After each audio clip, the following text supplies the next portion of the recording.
My name is Aasef Iqbal, Senior Director, Product Management at Fortinet. In this session, I will cover Fortify Your Cybersecurity, a platform-based approach to OT security. Let's get started. It was challenging to compile a list of critical infrastructure sectors worldwide and their definitions.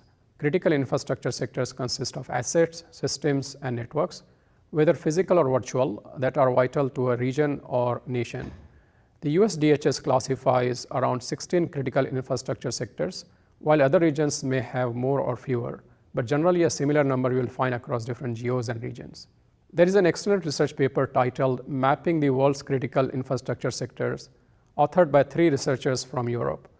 This study was published as a DGAP policy brief by the German Council on Foreign Relations in November 2023. If you read this publication in detail, you will find that some countries do not publicly define their critical infrastructure sectors. This research paper provided valuable insights and helped me explore this topic further. Europe, North America, Latin America, and Caribbean tops the list, as these regions clearly define critical infrastructure sectors. Now let's take a look at what these critical infrastructure sectors are. Almost all regions worldwide considers energy and ICT, which is information and communications technology, and transport as critical infrastructure sectors. The DGAP research paper I mentioned provided in-depth information on this topic, and I encourage you to read it for more details. We'll use this as our baseline when referring to CI sectors throughout the rest of the discussion. Now that we are clear on what CI sectors are, let's focus on cybersecurity implications and regulatory requirements for these sectors. Starting on the top, we have the Canadian Centre for Cybersecurity, which has released 3 regulatory requirements for critical infrastructure sectors so far. Next, we have the US DHS with the CISA, which has issued the most cybersecurity regulations for critical infrastructure sectors so far. I have listed only the top 4 references here. Moving to the UK National Cybersecurity Centre, which has 3 regulations. In some cases, the UK aligns with EU's NIS2 regulations, which we will discuss shortly. Next, we have the Australia Cyber and Infrastructure Sector Centre, which has issued several regulations for critical infrastructure sectors. Some of the most notable ones are listed here. Finally, we have New Zealand's National Cybersecurity Centre, NCSC, which has established a couple of regulatory requirements for critical infrastructure sectors. These regulations will continue to evolve as the cyber threat landscape changes. There is a reason I placed these 5 countries and their respective national cybersecurity agencies on the same slide, and I'll let you figure that out. Next, we have the European Union, which has introduced the NIS2, which is also referred as Network and Information Systems Directive, in 2 different versions, NIS1 and NIS2. Right now, the NIS2 being the latest effective version in Europe. The European Union also has a few additional regulations in development that will be rolled out soon. Similarly, other countries such as Saudi Arabia, that is KSA, Singapore, and Japan have established national cybersecurity regulations for CI sectors. And these regulations will continue to evolve and adopt over time. The bottom line is that every nation and region will eventually implement cybersecurity requirements for critical infrastructure sectors if they haven't done already. Let's look at some industry-specific cybersecurity requirements for these sectors. For the US electric power sector, there is a NUTS-CIP. For the railway sector, we have the TSA Rail Directive in the US and CENELEC technical specification in EU. The UN's WP29 regulation applies to automotive sector, for example, smart vehicles and AGV.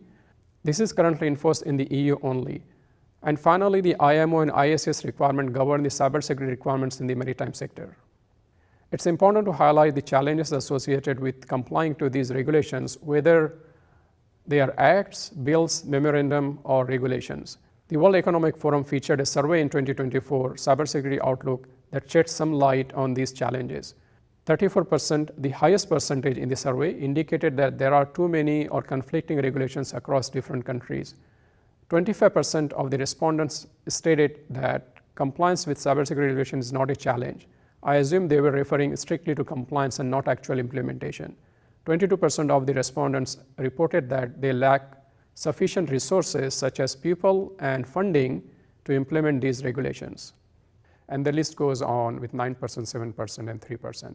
So in general, we have a good 34 and 22% coverage here that says these requirements are challenging to implement in their environments. But in general, all cybersecurity regulations share a common goal: protecting critical infrastructure sectors from cyber threats and enforcing cyber incident reporting. Both objectives work in tandem. Protection is a proactive approach while reporting is reactive. Regulatory and legislative bodies aim to ensure that critical infrastructure operators and owners take responsibility for securing cyber assets. Likewise, the legislative bodies want to make them accountable for any cyber incident reporting. Now let's look at what these cyber assets are. Critical infrastructure comprises complex systems and networks, which we broadly refer as operational technology. Technologically, there are two main types of systems commonly used in critical infrastructure, also known as DCS or distributed control system, and SCADA or supervisory control and data acquisition systems. This slide shows a comprehensive example of a DCS and SCADA implementation. There are many technology components that make up these systems.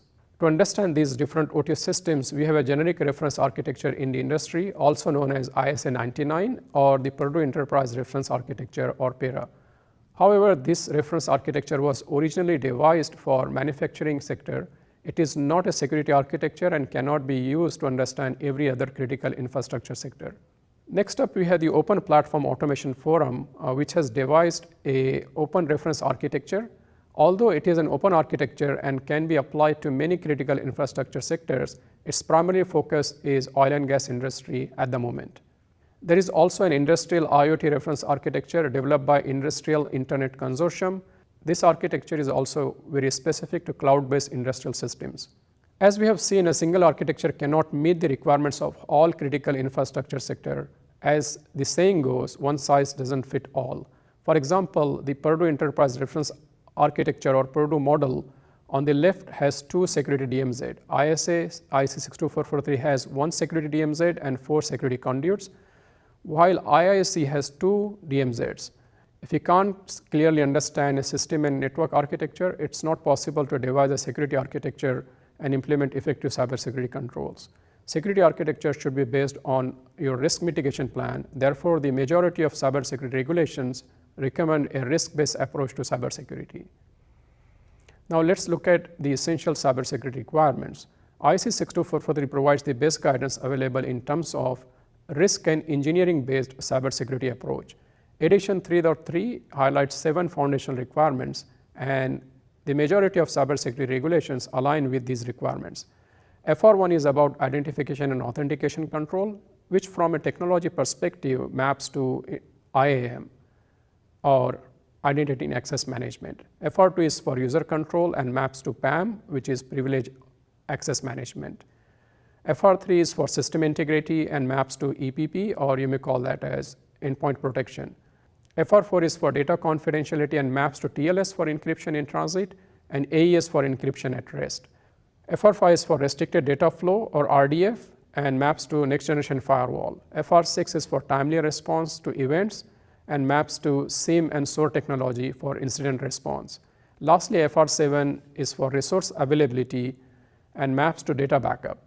So these are broad mappings, and you will need to refer to the 3-3 security control framework for more in-depth information, as there are around 120 security controls in total within 62443 3-3 framework. When I mention 120 security controls, it might sound like a cybersecurity marathon. For example, a critical infrastructure sector owner or operator may start with a next generation firewall and gradually move to the other technologies such as TLS, IAM, PAM, EPP, AES, backup, and SIEM and SOAR. While this progression can help the critical infrastructure to achieve cybersecurity maturity, it also introduces complexity and increases cost. IC 62443 introduces the concept of levels from SL0 to SL4 for assessing your risk factor and selecting the appropriate security controls. Implementing all these controls requires a pragmatic approach based on your risk factors. So where to begin?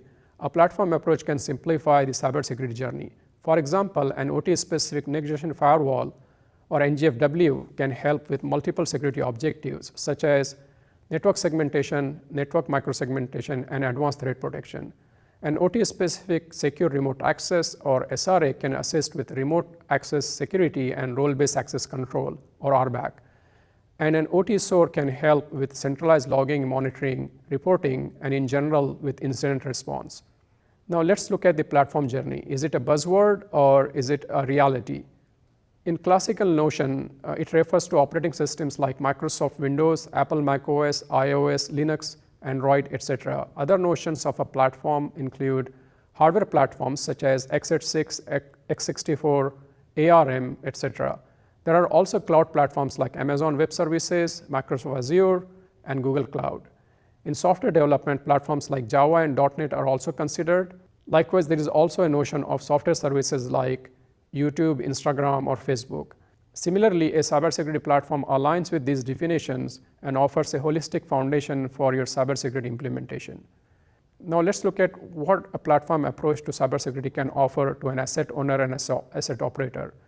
A platform approach to cybersecurity can offer higher return on security investment, reduce complexity, allows cybersecurity consolidation, supports secure by default, offers scalability and future-proofing, can help implement security automation faster, supports accelerated security maturity.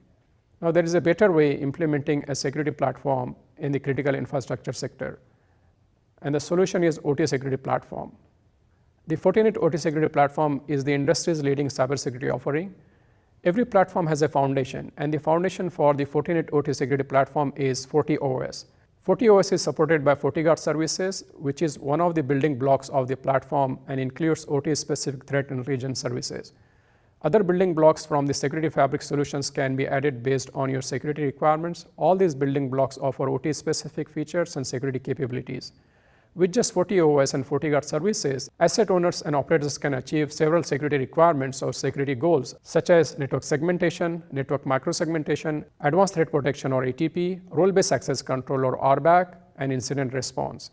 The Fortinet OT security platform offers scalability and future-proofing while maintaining a better return on security investment or ROCE. I'll close my session with a few key takeaways. Cybersecurity regulations for critical infrastructure are evolving, and organizations must stay informed about these industry-specific mandates to ensure compliance and security implementation. A risk-based, platform-based cybersecurity approach simplifies implementation by aligning security controls with business needs and offering scalability and flexibility.